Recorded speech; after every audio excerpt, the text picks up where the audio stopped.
So one thing that we've been paying close attention to and reading into it, whatever you can, is the early vote results.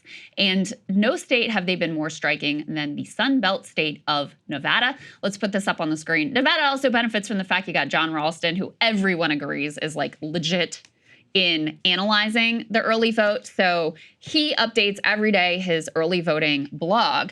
And at this point, shocking given previous historical trends, Republicans actually have an advantage in terms of the early vote.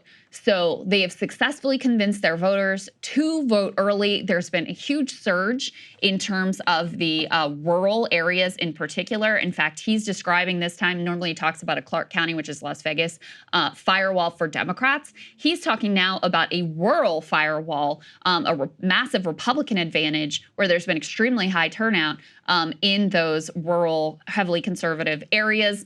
In Washoe County, which I believe is where Reno is, it's a swing urban county. Republicans have a 4-point lead that's just above their registration average. In Clark County, the firewall is at just 5,000 votes, just 2.5 points in a place where Democrats have a nearly 7% registration edge.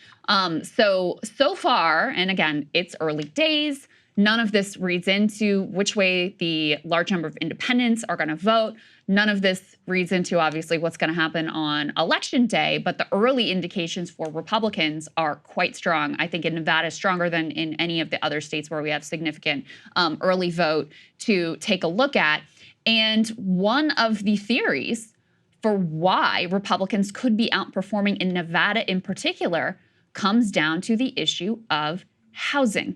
Let's put this up on the screen. Obviously, this is something we've been focused on for a long time. Just how much of a pain point the unaffordable housing market has become for so many voters. New York Times did a great write-up here. They said, as Harris courts the Sun Belt, housing costs stand in her way.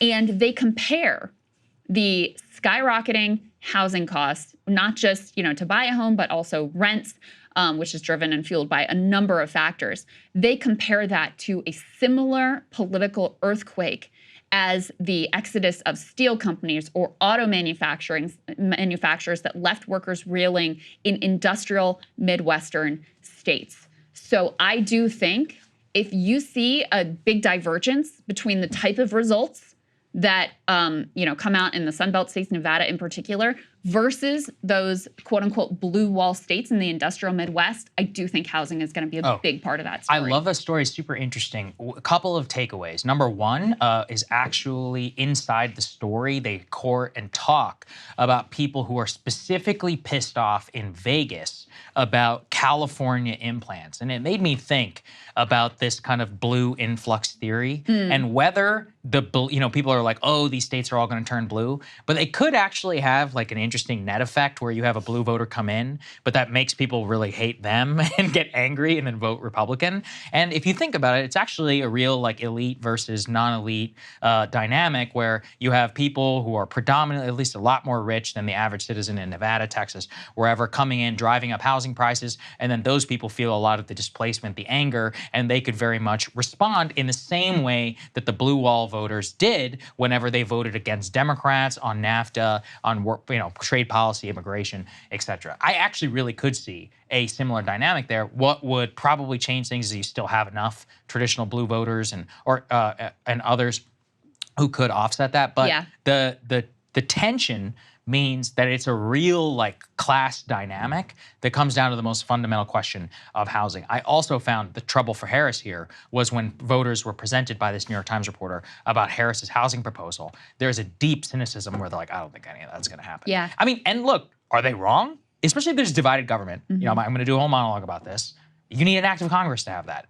What do you think's the U.S. Senate full of Republicans is gonna pass that? No, it's not gonna happen, right? The best you could hope for is some Fannie Mae, Freddie Mac, whatever, like loosening of regulations and maybe some stuff through the Housing and Urban Development Agency, but that's about it, right? Yeah, I mean, listen, if we're comparing just the policy landscape, Harris has talked about RealPage, the Biden administration is going after RealPage, which is the cartel that has helped to spike rents in places like Las Vegas and other places around the country. She has, talked a lot about this plan to help people with that down payment, which has become a major stumbling block for people who don't have like intergenerational wealth to be able to go to mommy and daddy and be like, hey, help me with my down payment.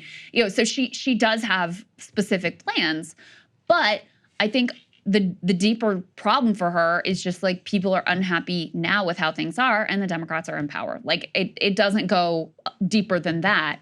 And I guess the flip side of this is we did just look at polling that says that voters in general trust her more on housing, and the type of working class voter that you have overwhelmingly in Las Vegas and in Nevada in general tends to be the service sector workers who, that's like as Matt Karp called them, the quote unquote like democratic working class versus the like industrial manufacturing hard hat type of workers, which is why Nevada has stayed in the Democratic camp for all these years, even as a lot of, the working class has realigned. So those would be some of the things that they're hopeful about.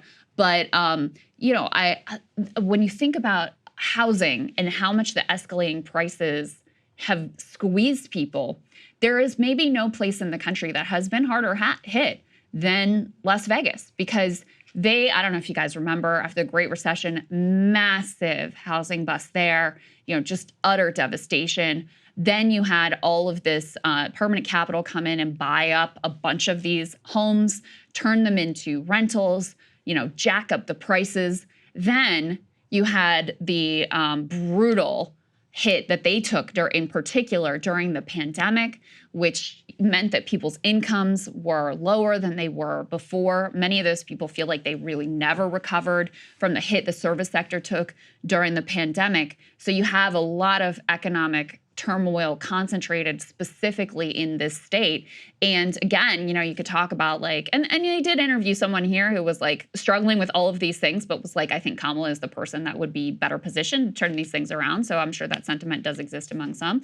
But if you've been dealt a rough hand over these past 4 years, and it was Democrats in charge, you can see how that's a compelling argument on the Trump campaign side. It gets to people, when people are like, well, Kamala, people trust Kamala more in housing. Very few people are like, I'm going to the ballot box because my house is too expensive. They're like, well, housing makes me pissed off, and I'm pissed off, and that makes me distrust the party in power, right? So they don't think directly in terms of that. And that is, that's really comes down to the whole like vibe conversation. I do understand it. I really do, in terms of the frustration, especially in Nevada and in North Carolina too. We've talked here about Asheville and the explosion there, but I always say Raleigh and Charlotte are two of the most booming cities in the United States. Atlanta, Georgia today is a battleground. Atlanta, the amount of influx they've had from New York and from a lot of the East Coast is astounding in terms of the population change in Georgia, in the entire Sun Belt, Florida included. We're talking about some of the biggest internal migration since World War II that we've seen. So these places have changed dramatically in the last 5 years. Where I'm from, Texas, you don't even recognize it. Austin in particular. So, there's almost like a reverse dynamic in the Montana Senate race, which is John Tester is the Democratic incumbent and the most endangered Democratic incumbent. Most of the polls seem to indicate like he's not going to hang out, but you never know. His opponent, what's his name? Tim Sheehy? Yeah, Sheehy. What is his first name? Tim? Or am I making that up? Anyway, Sheehy. Yeah.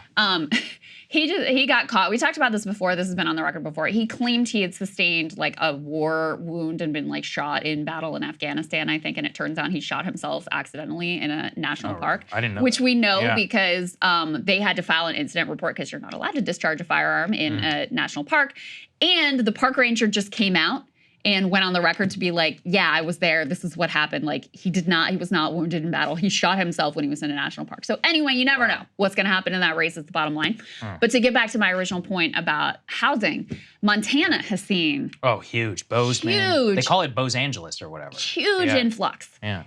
But it's largely conservatives who've moved into the state. And Sheehy is one of those people who was part of the influx into the state. Now, of course, he frames this as like, listen, I wish I was born in Montana because I love Montana, but, I'm a business owner and I'm creating jobs in the state, blah, blah, blah.